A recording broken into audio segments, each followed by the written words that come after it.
Our next writer is Frank Rutledge. With his tattered square of joy, he polishes up whimsy, shines up delight, daily wandering this world with pen and paper to uncover where poetry resides. He is the summer months host of the fourth Thursday Harmonious Howl Open Mic at Grams 318. He facilitates the Batavia Library Writers Workshop. He practices both poetry and short fiction, which at times converge as prose poems. He has been published in Arts Beat, Downtown Roarin', and Foxtails 1, 2, and 3. He co-founded the Saturday Morning Early Risers Writers and Authors Salon. He volunteers with Waterline Writers and fewerthan500.com, a flash fiction e-zine. Frank, where are you? Oh, there you are. Come on up here.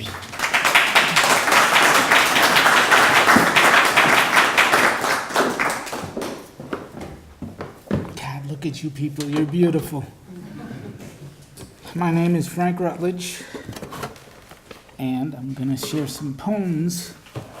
Not one of these poems has been accepted in poetry. This is just for you.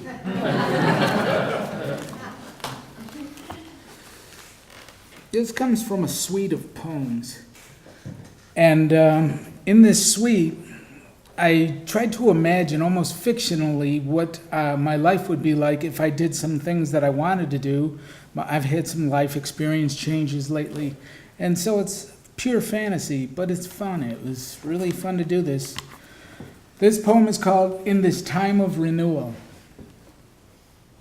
If I come to your town with the stealth of a preacher, come to my revival, get reborn in the likeness of poetry, get moved by the spirit of awe, sacrifice your dull directions at the altar built of dead hours. Together we will learn the righteousness of loving. Together we will arise as if from baptismal waters, whole and all together, brand new creations.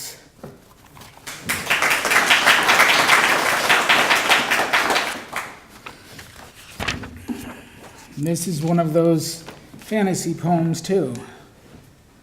I'm gonna run away and be a painter. I will arise and go now, and go to get the hell away from here. I need for once in my life to be free, going down south where the clocks run slow. Make friends with people without any expectations of love. Somewhere beautiful to heal my wicked wounds. I'll awake each morning and dress myself in anonymity. I will wash my worries from the sky like a thunderstorm would. When the sun rises, I'll watch the poetry of passing rivers. When the sun sets, I'll paint by candlelight the day's happenings in crimsons, royal purples, and egg yolk yellows. Before sleep, I'll think of loves that got away. Dream about our hot air balloon rides. I'll wake again with the sense everything is right in my world. And that will be a first, the first of the rest of my good days.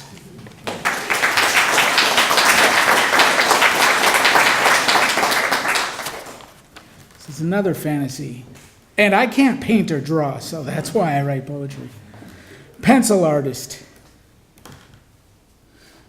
Since this life is tumbling down, I want to get out safely before it all falls apart. I'll move to Vancouver and become a famous pencil sketch artist. I'll fill all my days with the music of the acorn and meet a cute blonde barista named Adoration, who will this time love me forever. We will watch Dr. Zhivago for the upteenth time with popcorn and the satisfaction of tears, there to hold the other close in our embraces on Sunday mornings across the hardwood floor, second floor apartment above the bookstore and florist. She will dance around nude, playing a jazzy Greensleeves on her recorder. Meanwhile, I'll erect an altar to the goddess she is. I'll draw her likeness at all hours of the day and night, because this kind of wonder shouldn't go unnoticed, unrecorded, without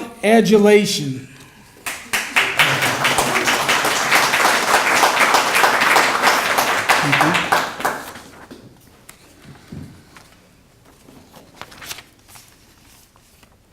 This is called The Granted Allotment of Light.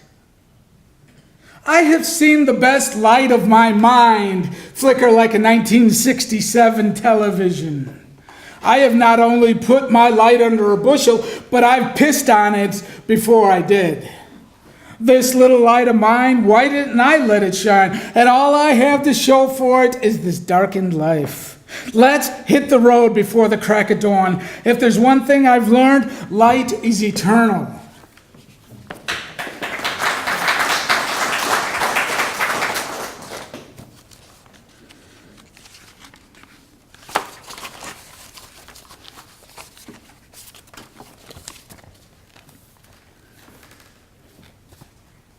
Karma of distrust for crazy neighbors. No one ever knocks on my door. And if they were to knock on my door, I wouldn't answer due to far too many years conditioning from no one ever knocking on my door.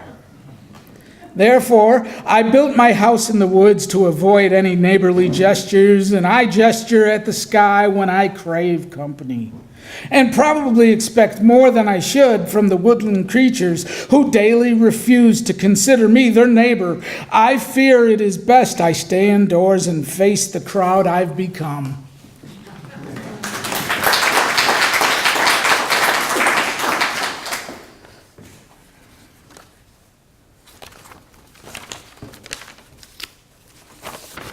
Some of you may have heard this before.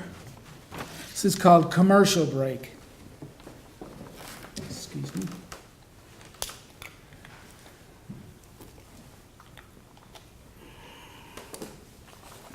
Commercial break. Embarrassed every time you open your mouth? Now, for the mere price of $19.95, you too can speak like a poet. Does your family tell you you are as bland as dry toast? Are your friends telling you your personality is just not colorful enough? We have the answer. Speak like a poet. This kit includes a dozen metaphors and an instruction booklet on the proper handling and usage of them. Impress your family members with your comparison of the morning's breakfast with the downfall of the Roman civilization. You'll have the skills with our package of similes to know just when to use as and like. Never again be unable to compare your lover's eyes to a summer's day. Improve your mathematical talents with our very own iambic calculator. Due to today's technological advancement, your calculator will also immediately translate your everyday speech patterns into a perfect 5-7-5 haiku. But wait, if you act now, we will throw in for free the Tonka Extender software, which allows you to take your haiku even further. Choose from transcendental, romanticist, and free verse communication packages.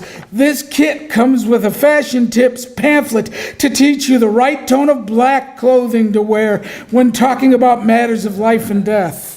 It also includes a CD to practice the proper timbre and inflection needed to hold dialogue about everyday news. Be able to toss off witticisms like Emily Dickinson. Pepper your conversations with long breathed lines of wisdom like Whitman. Be the life of the party, where you can recite Longfellow's entire Hiawatha poem without stuttering or hesitating. Yes, everyone will remark that you speak like a poet. And best of all, with our product, you won't have to write a line of poetry.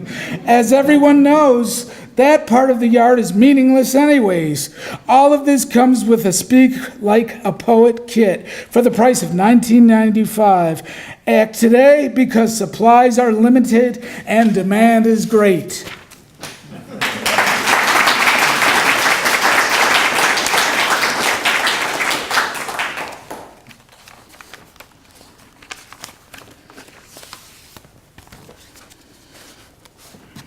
Hope is the currency of a good man. I'm chasing down your baggage and your rudimentary language and your sentences built of goodbyes. I'm carving up your landscape and your horizon lines are fading, and I'm lost in your muddy-footed circles. I'm breathing up your escaping scents and coughing on your dusty orchids as you tear the wings off butterflies in flight. I'm left behind in the trenches and rebuilding paradise for one, telling myself tales of the lonely and heading off alone. Blue is the color of my sunsets.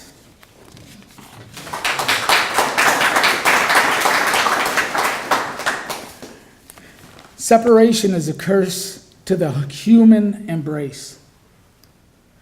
My life evaporates day by day, dewdrops in the morning sun, and you are not here. Far away, leaving is a hurtful excuse, and in the blindness of distance, I become a fictional character. No love letters reach out for me, only hollow echoes of tin can telephones and imaginary conversations with a ghost. I'm eroding like limestone and rain, exposing my minerals, my elements, my heart beneath a bone cage. I'm becoming a new foreign landscape, a distant place you have no idea of, a high-walled country of one.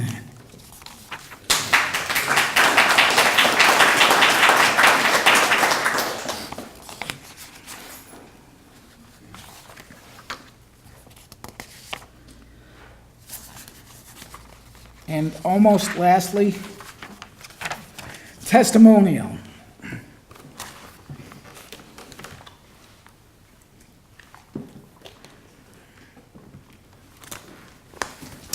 Testimonial.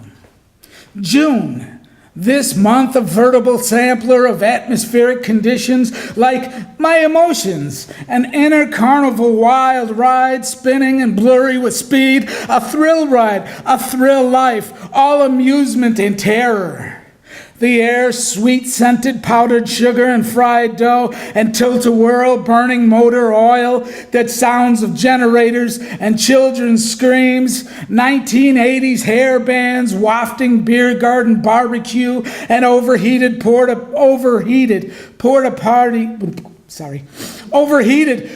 potty excrement, fun and cheap doldrums impressing the opposite sex with carnival prizes, out-of-tune carousel music, the ripe smell of the leather of circling pony rides, ping-pong balls and goldfish jars, baseball target skills, a hymn-singing mule, and a two-headed pig. I'm a lot like this, sin and salvation, all in one fleshy fairground.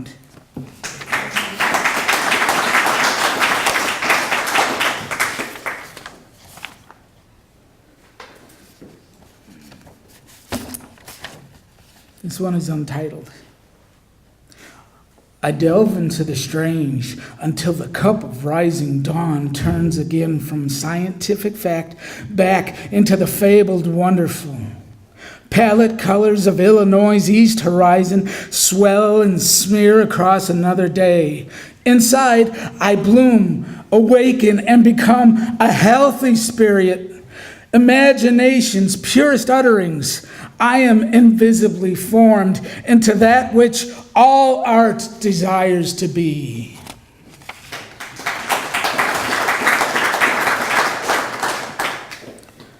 And I'll end on something light. It's called Poem to Line a Cat Box. This is for you, Lynn and Joel, with their new cat. If in this poem I say, I'll be devoted forever and ever, if I should profess a world's worth of obedient faith in divine goodness, if I try to convince you that I have written the finest poem, finer than Poe's The Raven, written the most perfect verse in the history of language, if I should boast of colossal accomplishments like blueprinting new heavens and the earth, be sure that it is time to check the litter box. It is certainly full of shit.